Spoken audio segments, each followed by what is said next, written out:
নদী ভাঙন তীব্র, হুমকির মুখে গ্রামীণ জনজীবন। কিছুক্ষণ পর পরে এক একটা করে জমি ভাঙে ভাঙে নদী গর্ভে বিলীন হয়ে যাচ্ছে ঢাকায়।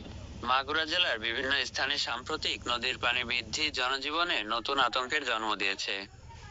গত কয়েকদিন ধরে মধুমতি, নবগঙ্গা ও চিত্রা নদীর পানি বাড়তে থাকায় জেলার শ্রীপুর, মোহাম্মদপুর, শালিখা ও সদর উপজেলার একাধিক ইউনিয়নে নদী ভাঙন তীব্র আকার ধারণ করেছে। স্থানীয় সূত্রে জানা যায়, প্রতিদিনই বসতবাড়ি, ফসলি জমি ও নানা স্থাপনা নদীগর্ভে বিলীন হয়ে যাচ্ছে। আমাদের এই গ্রামটা চরগাঁশুটা মূলত মধুমতি নদীর তীরে অবস্থিত হওয়ার কারণে এখানকার পুরাপুরি চাষাবাদের যে জমি জমা ছিল সবই বিলীন হয়ে গেছে নদী গর্ভে, এবং বাদ বাকি যেটুকু আছে এইটুকু যে কোনো মুহূর্তে বিলীন হয়ে যেতে পারে।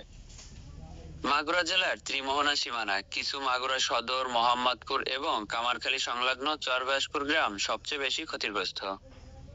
এক ক্ষতিগ্রস্ত কৃষক বলেন, আমার 2 বিঘা ধানের জমি কয়েকদিনের মধ্যেই নদীতে চলে গেছে।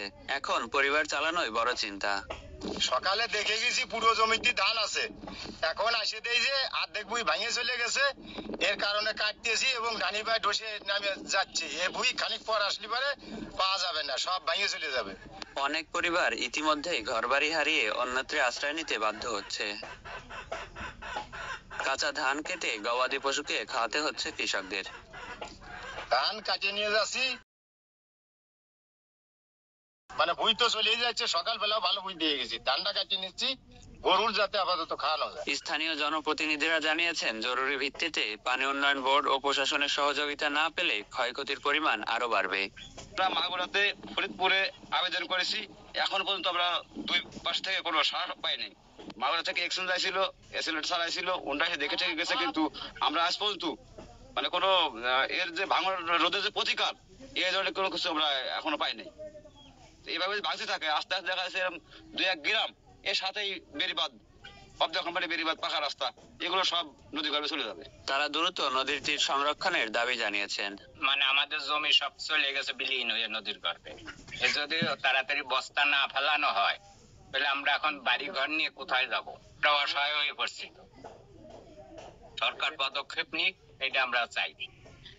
দেখা যাচ্ছে যে রাতে অনেকে ঘুমন্ত অবস্থায় আছে, কেউ ঠিক পেল না। দেখা যাচ্ছে হঠাৎ নদী ভাঙতে ভাঙতে বাড়ি ঘরের কাছে চলে আসলো, যেটা একান্তই মানে একটা দুর্বিষহ অবস্থান। এই কারণে এইখানকার মানুষজনের জীবনে একটা আতঙ্কের ভিতরে আছে।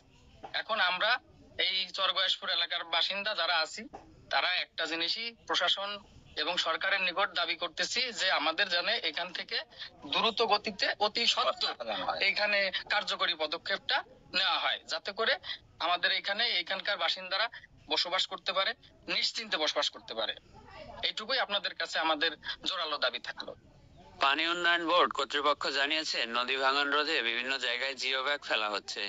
পাশাপাশি স্থায়ী প্রতিরোধ ব্যবস্থা গ্রহণের উদ্যোগ চলছে।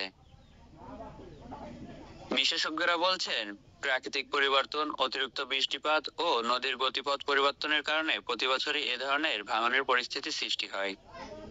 স্থায়ী প্রতিরোধমূলক ব্যবস্থা না নিলে ভুক্তভোগী মানুষের দুর্ভোগ কমানো সম্ভব না।